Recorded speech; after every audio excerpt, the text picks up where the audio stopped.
Gitunulan na sa munisipyo sa Banaybanay, Davao Oriental og business permit ang DY Green Energy Corporation alang sa pagtukod sa 50 megawatt nga solar power plant sa Barangay Maputi sa Nisgutang munisipyo. Ang 3 billion solar power project usa ka dakong laka nga gihimo sa probinsya sa Davao Oriental ug mausab ang pinakadakong proyekto sa kuryente sa probinsya. Gilaumang masulbad na ang problema sa kuryente nga dugay nang giantos sa katawhan. Sumala ni Banaybanay Mayor Ayan Larsha. Super okay na. Actually, ginatabangan ni sa local government unit ang company kaning DY Green Energy kay dako kay ni opportunity na mahatag labi na sa mga constituents na ako diri sa Banaybanay, employment, local income o daghan pa. 40 hectares tanan, 40 hectares. So ang LGU ang nag-manage o nag-support sa tanan. Base sa Memorandum of Agreement, ang 3 billion nga pondo magikan sa D Green Corporation ug ang probinsya sa Davao Oriental ang mopalit sa 12 million nga propiedad dito sa Maputi, Banaybanay. Ginagurahan ang proyekto niadtong Oktubre 9, 2023. Ang pagtukod sa solar plant alang sa Davao Oriental natuman human gipirmahan ang Memorandum of Agreement tali ni Davao Oriental Governor Ninyo Sitiruoy ug ni King Shin Doniyong sa D Green Energy Corporation niadtong tuig 2023. Ang MOA signing gitambungan ni His Excellency Huang Hoi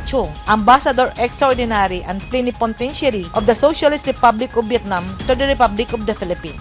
Gipasad niyong sa kagamhanang probinsya sa Davao Oriental nga ang solar plant magsugod na pag-apod-apod sa kuryente sa mga residente sa probinsya sukad karong Oktubre tuig 2024. Nagpadayon na ang pagpangandam sa yuta alang sa 40 hektaryas nga propiedad didto sa Barangay Maputi ug ang land development ug ang uban pang dokumento gihikay na usab. Matud niyong kung magpadayon ang dagan sa ilang preparasyon, dako ang posibilidad nga magamit na ang solar power plant karong Oktubre. Akong gipangutana si Mayor Larsha, unsa ba ang mga benepisyo nga mahatag sa solar power plant sa mga residente sa Banaybanay ug mao kini ang iyang tubag. Ang expectation kanang more employments, mahatag more jobs to come, mahatag tungod aning company niya ang tawagan ilang commitment sa community, ilang social responsibility kanang local income nga mahatag sa LGU para kung kaya namo tungod sa urani, kung kaya namo from second class mamahimong first class ang LGU Banaybanay.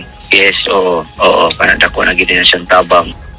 Ubo sa MOA, ang sobra sa kuryente nga nagikan sa solar power plant ibaligya usab kini sa Davao Oriental Electric Cooperative. Matud niyong nga pinaagi niini nga proyekto ilang gipasalig nga mahatagan og lig-on og mas barato nga supply sa kuryente ang katawan sa Davao Oriental. Butang nga gikinahanglan sa probinsya. Ang kuryente sa tibok probinsya sa Davao Oriental nagsalig sa Davao Oriental Electric Cooperative, usa ka kooperatiba ug nag-inusarong power distributor apan dili bastante ang ilang mahatag nga supply tungod sa gidaghanon sa ilang konsumidor. Gilauman ni Governor Uy nga siyong ug ang iyang kumpanya mobarog sa ilang pasalig samtang ang paggamhanang probinsyal nagpaabot sa operasyon niini. Sa pagkakaron gibutyag ni Governor Uy nga hapit na napulo ka investor ang gusto mo buog kapital sa iyang probinsya apan napugnan kuni tungod kay dili pa maayo og lig-on ang supply sa ilang kuryente.